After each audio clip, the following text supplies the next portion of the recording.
Liverpool, Brentford, Leicester, Ipswich, Villa, Man U, Spurs, Wolves. Yes, Alexander Isak is absolutely brilliant. He scored in his 8th consecutive game. It's a new club record, beating Joe Willock and Alan Shearer's 7 that they scored in a row. Honestly, 8 consecutive games. That's 15 and 19, 16 and 16. Yeah, honestly, he's absolutely fantastic. 2 goals and an assist tonight. And you know what? I've got to say, Newcastle United 3, Wolves 0. We didn't really get out to second or third gear. And I have to say that. I don't think we did. Wolves did pose some threats. They clearly came here, we said, with a game plan, which early on it looked like they're trying to win the numbers game. They were playing long balls. They were trying to win second balls, play the odds. When we had attacks, it was clear they were trying to smother and get numbers around Tonali, get them around Bruno, trying to neutralise creative players. And when we got in and around the box, they flooded it with numbers. And what they were doing, and I'll give them credit, it was working. To a point, it was frustrating. They were then trying to get turnovers. And then on transition, they were hitting with counters, and they were getting numbers forward. So it's not like they weren't trying to commit players. They were ambitious and adventurous, and they did have chances. I mean, the goal ruled out second half by Bueno. First half and second half, Strand Larson hit the post. Cunha come on, looked lively. We know he's been a good player. He's just come back from a 2-game suspension. Had some chances, but they were very profligate. Chances that were dragging wide, and Wolves could have punished with. But again, when you're playing well, you're playing with confidence.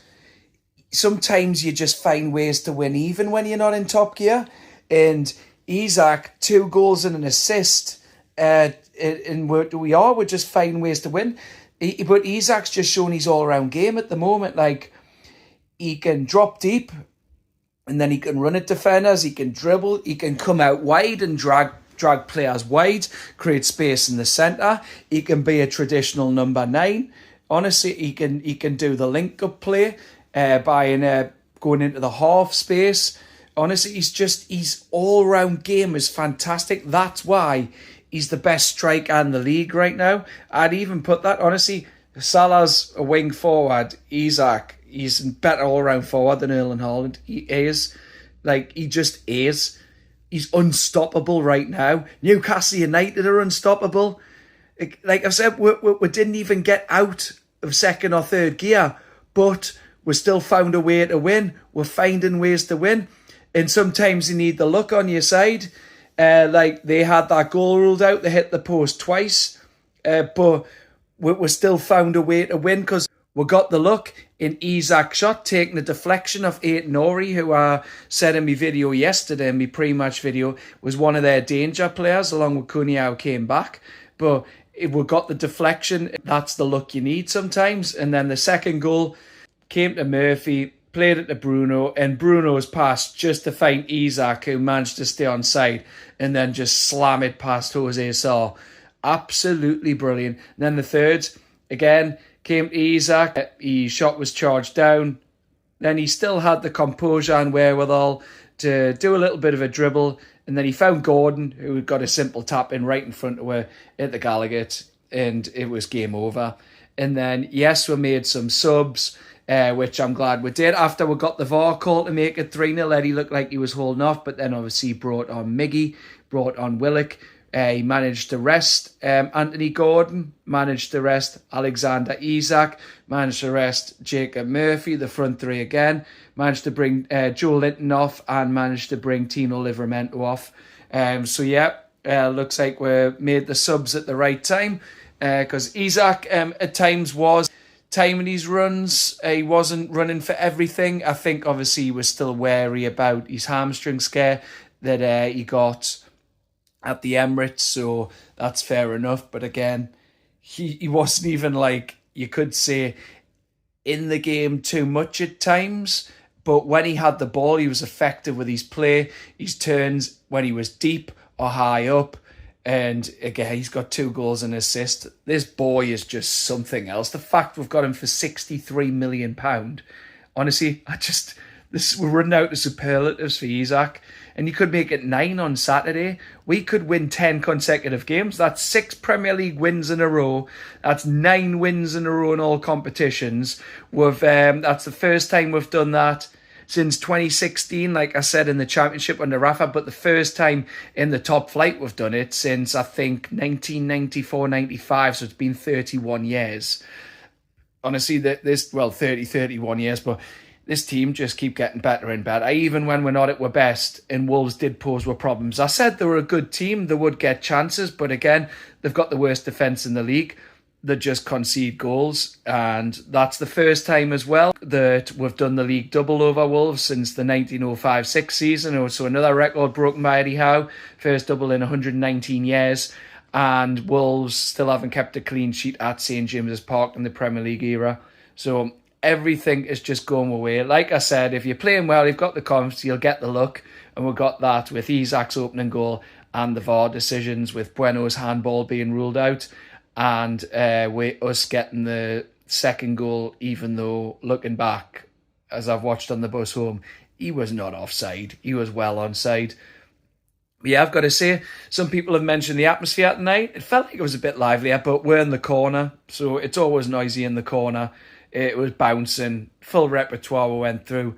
It was just fantastic, and it's good to see that, like I said, we're able to make the subs and rest them, because it is a short turnaround before Bournemouth come here on Saturday in the 12:30.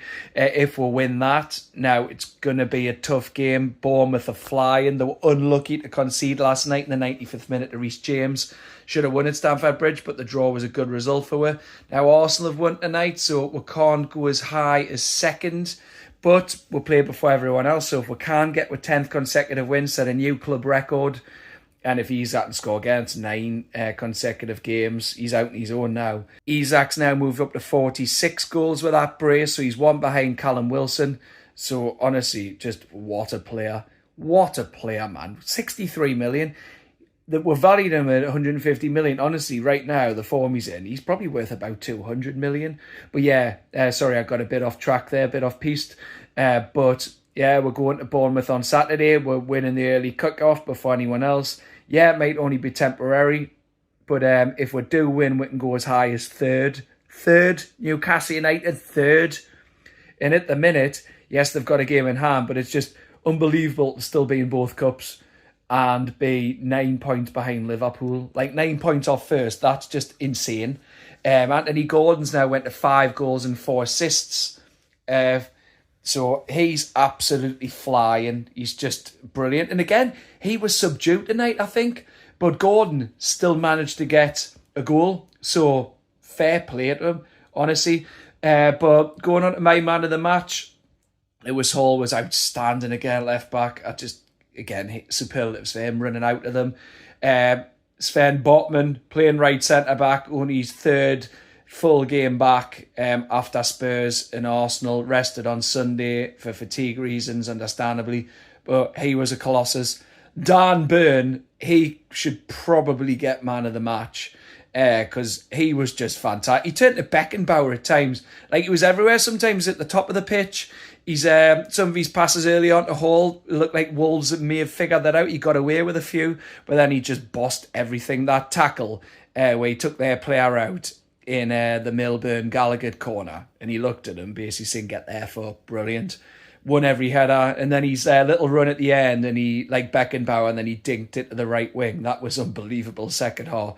Dan Burn, colossus, but the man of the match, it's either going to go to Isak for his 2 goals and assist, but probably it's going to go to Sandro. It should go to Sandro Tonali, not probably it should. Sandro Tonali bossed everything. We would not be the team we are, as we keep saying, with him in the 6. He's just nonchalant. Like, he's impudent, his possession, the impudence of him sometimes, he's just fantastic. He's fantastic.